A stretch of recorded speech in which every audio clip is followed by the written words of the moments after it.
I'm Abraham Lincoln.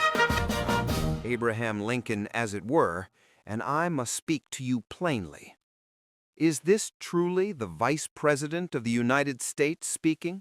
Because I confess, as I watch this matter unfold, I feel a deep and honest shame for what public speech has become.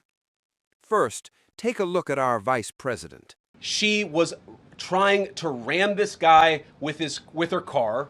He shot back. He defended himself. He's already been seriously wounded in law enforcement operations before, and everybody who's been repeating the lie that this is some innocent woman who was out for a drive in Minneapolis when a law enforcement officer shot at her, you should be ashamed of yourself. Here is the claim they would have you swallow, that a young woman attempted to harm an ICE agent with a vehicle, that she tried to run the agent down, and that whatever followed was merely self-defense. But friends, this is not my day of smoky rooms and whispered reports. This is your day, a day of cameras on every corner, of footage from this angle and that, of truth preserved in light and motion, whether powerful men like it or not. And so I ask you, why must they lie so boldly when the record can answer back? Why speak with such confidence when the moving picture sits before the public like a witness who cannot be bribed? For what the eye can plainly perceive, what the video appears to show, is not a deliberate attack, but a frantic attempt to flee. The tires are not turned towards the agent as though to strike, yet the tale is told as if it were a murderous charge. And then, upon that tale, comes the justification for lethal force, spoken as if it were neat, tidy, and beyond question. Now listen, this is the part that chills me. When a high officer of the Republic takes a contested, clouded moment and turns it instantly into a clean story, villain and hero, threat and righteousness, he is not informing the public, he is training the public, training them to accept a harsh act without scrutiny, training them to distrust their own eyes, training them to believe that authority may rename reality, and reality must bow. And I tell you, that is not leadership. That is theater, performed with a straight face and paid for by the dignity of the nation. I will not call any man an animal, for that is too easy and too small. I will say something worse and more accurate. It is unworthy. Unworthy of the office, unworthy of the country, and unworthy of a people who are supposed to govern themselves. Because if the Vice President may speak a falsehood with brazen calm while evidence circulates in every hand, then what, in time, will they ask you to deny next? Your eyes? Your reason? Your conscience? So let us be plain. The question is not whether you favor borders or agencies or parties. The question is whether you will accept a government that feels entitled to replace truth with convenience and to do it in your name. And if that troubles you, good. It means your judgment is still your own. And watch this clip of Barbie Agent first. We will find you and bring you to justice. If you lay a finger on one of our officers, we will catch you, we will prosecute you, and you will feel the full extent of the law.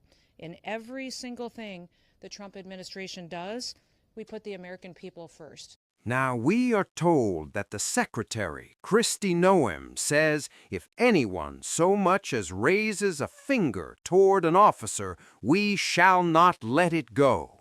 That is the spirit of the statement, a vow of retaliation, spoken with certainty, as though severity itself were a substitute for justice. But mark this, my friends, a government that speaks only in threats is confessing that it has run short on reason. For what does such talk imply?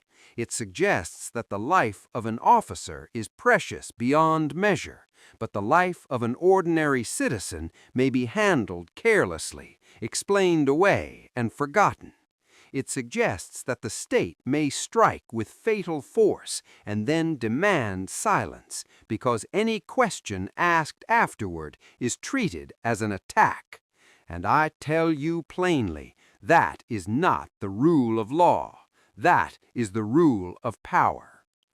If the killing of that young woman is to be justified, let it be justified by facts, by restraint, by necessity, by honest accounting, not by grand declarations meant to frighten the public into obedience.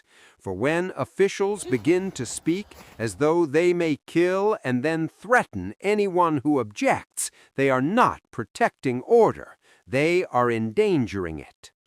This republic was not founded so that office holders might thunder like kings.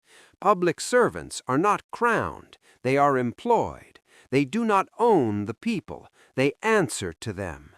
And when those in high stations speak as though they will not let it go no matter what the truth reveals, then they are not governing, they are dominating. So yes, your question is fair. How have such people come to rule? And the answer, if we are honest, is uncomfortable. They rise when citizens grow weary, when outrage becomes a habit, and when spectacle replaces judgment. But if we still possess our senses, we must insist upon the old American standard: law before loyalty, truth before power, and equal dignity for the governed as well as the governing. And I'm leaving for you with this clip. This is the person who within minutes of the shooting, went on TV and called it domestic terrorism. What is she, hiding her face like her ICE agents now? She can't show her face either? By the way, is this what the $800 billion went to?